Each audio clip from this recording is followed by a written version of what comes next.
So you just wrapped up with your last competition. You're wondering where to go from here. Let's figure it out together.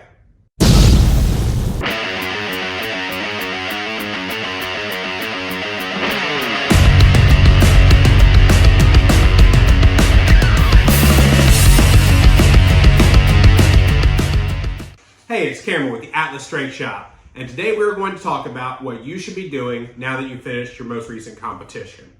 This is what I have my athletes do. This is what I do myself. There's not a one-size-fits-all. Other coaches might have you do other things, but this is what I personally have my athletes do.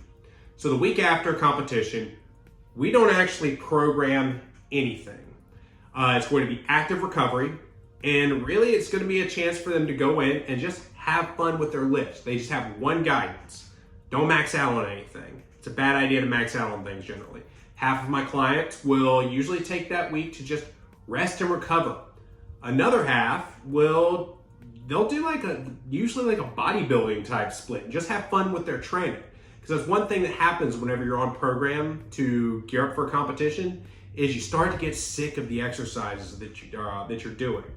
It's an unfortunate truth though. You have to do those exercises to do well, and sometimes they can get a little stale. So it's a good way to break up the monotony. As we're coming out of that competition and we pick our next one or our next goal, if we're not competing, we have another goal.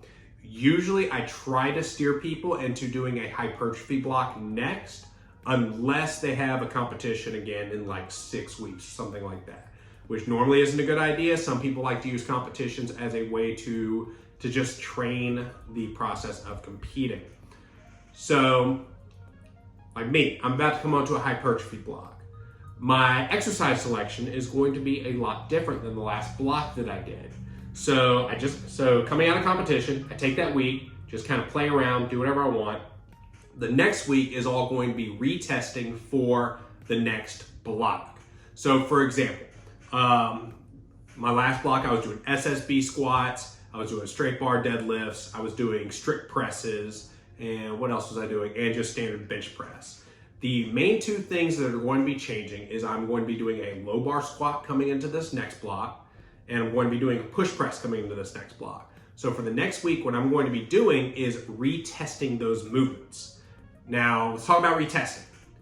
It is a very bad idea for most people to actually work up to a 1 rep max. Most people don't need that, and it's going to take away from your training more than it's going to give you in your training. So instead, what you should do is work up to a 5 or a 3 rep max. It's gonna be a lot less fatiguing on the body, but with proper equations, you can actually get good enough data to act as though you know your 1 rep max. So what is that equation? I personally use the equation, the weight times the reps times 0.0333. You take that number, you add it to the weight that you did, and that gives you your estimated 1 rep max. You can find this referenced in all of Jim Wendler's 531 books and several other places as well. So once you get that, you work backwards from your goal. So my goal is going to be hypertrophy, so I build my program based around hypertrophy. So that's the main thing. Just make sure you rest and recover after your comp, have some fun with your training, have a clear vision for what's next on the horizon, and then retest what you need for that goal. So that's pretty much it for the video. This is a quick and dirty one. If you like this video, then please like and subscribe to the channel. If you screenshot this and share this to your Instagram story, and what we'll do is we'll send you a coupon code that's good for 10% off any of the apparel that is on the website. If you're in the Baton Rouge area, we'd love to meet you. Shoot me a DM on Instagram, let's set it up. If you're not in the Baton Rouge area, you still want to support us, best way to do that is either get some programming from us or check out our apparel on the atlasstrengthshop.com. So until next time, keep that Titan.